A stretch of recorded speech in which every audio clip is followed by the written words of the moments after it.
Nobody warns you that winning can break you just as fast as losing. You build something. You pour years into it, every sleepless night, every savings account drained, every relationship that quietly collapsed under the weight of your obsession. And then one day, it starts to work. The numbers go up. People start noticing. Your inbox fills with names that used to ignore you. And you think, finally. But here's what they never put on the success highlight reels. Growth has a jaw. And the moment it starts moving, it bites into everything. Your margins, your team, your mental floor. I remember sitting in a boardroom, surrounded by investors who believed in me more than I believed in myself at that point. And I felt completely hollow.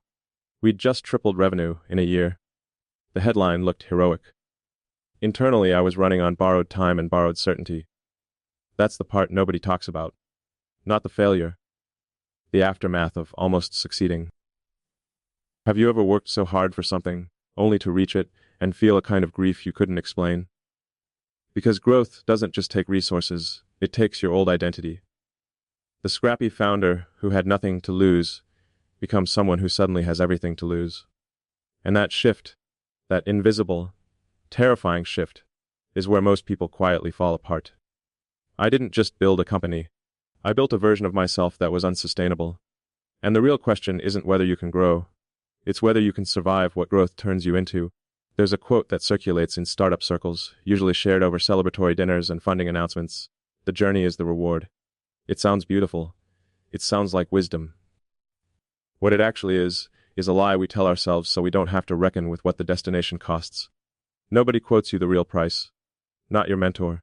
Not your investors. Not the podcasts you listened to at 2 a.m. when you were still grinding in a spare bedroom with a second-hand desk and a belief that if you just pushed hard enough, long enough, something would eventually give way. I want to talk about what gives way. Because here's the thing about building something from nothing. It requires a version of you that operates on scarcity.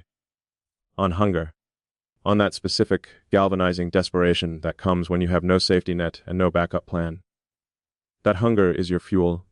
It's also your identity. It's how you recognize yourself in the mirror every morning. And then growth comes. Not failure, not a near miss, actual growth. The kind with traction metrics and term sheets and a team that doubled in 6 months. The kind that looks, from the outside, like exactly what you worked for. The first thing I noticed was a strange exhaustion that had nothing to do with workload. I'd been working 18-hour days for years. I knew what physical tired felt like. This was different. This was the exhaustion of someone who no longer recognized the game they were playing. Because the rules changed. And nobody sent a memo. When you're small, the risk is existential. The company dies. You go home. You start over. There's a brutal clarity to that. You know what you're protecting. You know who you're fighting for. You know what losing looks like. When you're growing, when growth is actually happening around you, to you, the risks multiply and blur. You're now responsible for 30 salaries. For a product that thousands of people depend on. For a vision you articulated in a pitch deck 18 months ago that no longer quite matches the reality in front of you. You're supposed to lead with confidence. With certainty. But you are working from a map that doesn't match the territory anymore, and you're too proud, or too scared, to admit it out loud. That's the price. Not the sleepless nights, not the failed launches, not the investors who passed, or the clients who churned, or the key hires who left for better offers. The price is your old self. The version of you that started this journey had a kind of recklessness that was actually a superpower. You said yes to things that made no rational sense. You made decisions on instinct. You were dangerous in the best possible way. And that recklessness, that willingness to burn the boats, is precisely what created the conditions for growth. And now growth is asking you to become someone measured, careful, accountable. Someone who schedules rather than sprints. Do you feel that tension, that pull between who you were and who the company needs you to be? Because most founders I know feel it, and never name it. They chalk it up to stress, or burnout, or needing a vacation. They tweak their morning routines and hire executive coaches. They optimize everything except the question underneath all of it. Am I still the right person for what I built? That question will hollow you out if you let it stay unspoken. I let it stay unspoken for longer than I should have. I sat in boardrooms and investor calls performing a version of confidence I didn't fully feel. I hired people smarter than me, which was the right move, and then spent late nights wondering if I was becoming redundant in my own story. I celebrated milestones publicly. I processed the cost of them privately, or not at all. The growth chart looked like a vertical line ascending, My internal life looked like a room nobody had cleaned in months. There's a particular loneliness that comes with being the person who started it. Nobody wants to hear that the founder is struggling when the numbers are good. The narrative has already been written. You're the success story. You're supposed to be grateful. And you are grateful, which makes the confusion even harder to articulate. You wanted this, you worked for this, you are watching it happen. And you are not entirely okay. That's the price nobody quotes you. And if someone had quoted it to me, honestly, early enough, I'm not sure I would have listened. But I needed to hear it anyway. The night we closed our Series A, I sat alone in my car, in the parking structure of the restaurant where we'd just celebrated. I could still hear the noise from upstairs, the laughter, the toasts, the sound of people who believed in what we'd built. And I sat in the dark, engine off, hands in my lap, and felt something I had absolutely no language for. Not joy. Not relief. Not even pride. Something quieter and more disorienting than all of those. Something that felt, if I'm being completely honest with you now, a lot like loss. I had been chasing this moment for 3 years. The term sheet had been a finish line I'd drawn in my head from the very beginning. And now, it was real. Signed, wired, and I was sitting alone in a parking structure wondering why I felt like I was standing at someone else's party. This is what nobody tells you about hitting your goals. They don't pause the clock and let you inhabit the win. They immediately begin the next phase. And the next phase is harder. More exposed. With more people watching, more money at stake, and more distance between the scrappy clarity of year one and the complex ambiguity of right now. The numbers went up. I went down. Both of those things were true simultaneously, and the contradiction nearly broke something in me. There's a specific kind of grief that nobody has a proper name for. The grief of reaching what you wanted and discovering it cost something your younger self never factored in. It's not regret. It's not failure. It's a recalibration that your nervous system wasn't built for. Because nobody trains you for the emotional arithmetic of success. You train for rejection. You train for failure. You train for the door being slammed in your face so many times that you develop a callus where the pain used to be. Every piece of entrepreneurial content you've ever consumed is about surviving the down moments. Nobody gave you a framework for surviving the up ones. So when the up moments arrived, I defaulted to the same mode I used in the hard times. Suppress, push through, perform. And it worked, for a while. It always works, for a while. But there's a cost to performing health when you're not healthy. There's a cost to showing up as the confident founder, when the person inside the founder is running on confusion and caffeine. And a deep-seated terror that everything could unravel if you make even one wrong call. Have you ever had to perform certainty you didn't feel? Have you ever stood in front of a room, your team, your investors, your customers, and given them a version of you that was 3 degrees more confident than the version sitting inside your chest? Most leaders have. And most leaders never talk about it. I want to talk about it. Because the damage isn't in the performance itself. The damage is in the gap. The distance between who you're projecting and what you're actually experiencing creates a fault line. It starts small, a disconnection you notice only in quiet moments, in parking structures, in the silence before your phone alarm goes off in the morning. But over time, that gap widens. And what feels a gap that wide is not wisdom or resilience, it's numbness. I watched myself become good at being in rooms, good at saying the right things, good at the external architecture of leadership, the presence, the language, the decisions. I became technically functional at a very high level, while emotionally moving further and further from the center of my own experience. The numbers kept going up. I kept going somewhere I couldn't name. And here's the uncomfortable truth, the part that makes people shift in their seats when I say it. This isn't a story about burnout. Burnout implies the fire went out. The fire didn't go out. The fire was still burning. I was still producing, still delivering, still leading. What happened was more specific. I became a skilled observer of my own life, rather than a participant in it. I watched myself succeed from a slight distance. I cataloged the wins. I managed the risks. I stayed in the role. But I stopped feeling inside it. And I think, if you're honest with yourself, you might know exactly what I'm describing. Not because you've read about it.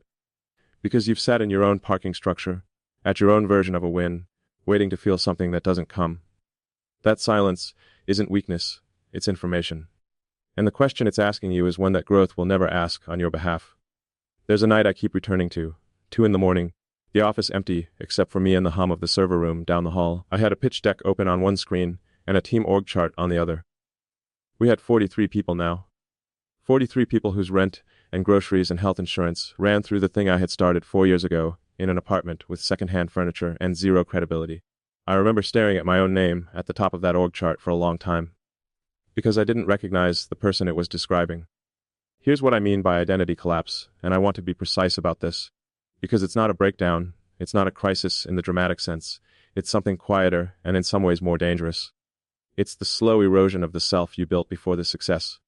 The version of you that was forged in uncertainty, who knew how to operate on instinct and urgency, who was dangerous and fast and willing to lose everything because there wasn't much to lose yet.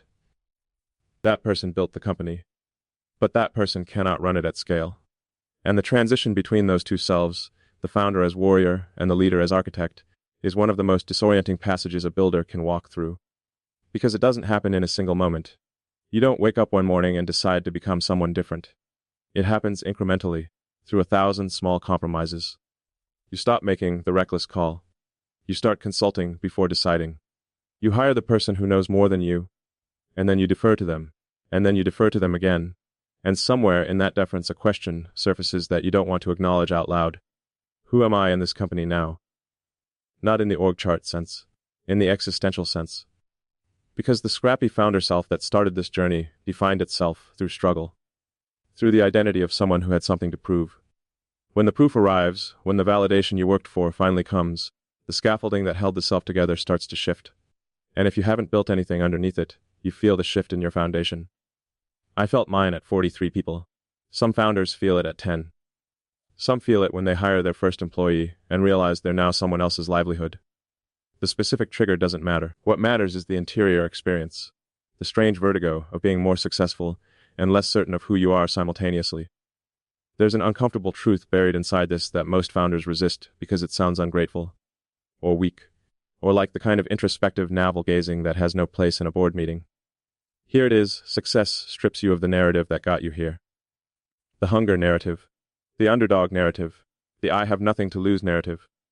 The identity built on those stories is extraordinarily powerful in the early stages, and increasingly useless, even harmful, as the company matures. Because the leader your team needs at 43 people is not the same person who slept on the office couch at 6 people. The investor relations skills you need at Series B have almost nothing in common with the scrappy cold email energy that got you your first 10 customers. But your nervous system doesn't know that. Your nervous system is still running the old software, still scanning for existential threat, still defaulting to the behaviors that worked when the stakes were life or death, and the team was small enough that your mood could set the culture in a single conversation. And the result is a leader who is genuinely capable and secretly lost, who presents brilliantly and reflects painfully, who, late at night in empty offices, stares at org charts and pitch decks and the strange cartography of what they've built, and tries to locate themselves on the map. Do you know what it feels like to be proud and disoriented in exactly the same breath? Because that's where identity collapse lives. Not in failure, not in ruin. In the space between who you were and who you're becoming. In the gap between the founder and the leader. In the silence that follows a win that should have felt definitive, but instead left you with more questions than you started with. I stayed in that gap for a long time, longer than I needed to. And I didn't leave it by finding the answer, I left it by finally admitting the question existed. That admission is harder than it sounds. For someone built on certainty, on projection, on the discipline of not showing the cracks, asking who am I now? Out loud feels dangerously close to weakness. It isn't. It's the beginning of something more useful than the identity you left behind. But I didn't know that yet. I want to tell you something that took me years to understand, and even longer to stop being angry about. Failure, when it comes clean, is almost kind. I know that sounds wrong.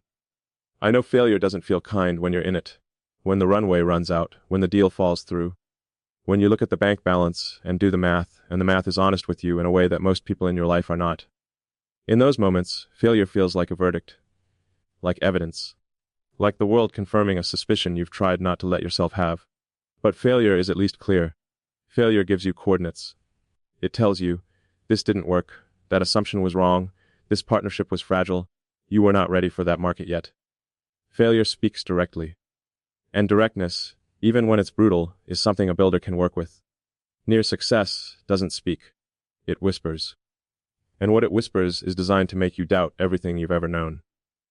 I'd been through a clean failure before. A product we built in year 2 that missed its market completely, burned a significant amount of capital, and forced us to restructure in ways that were humiliating and clarifying in equal measure. That failure taught me things. I can name them. I remember the lessons with a kind of affection that only comes when pain has already done its work.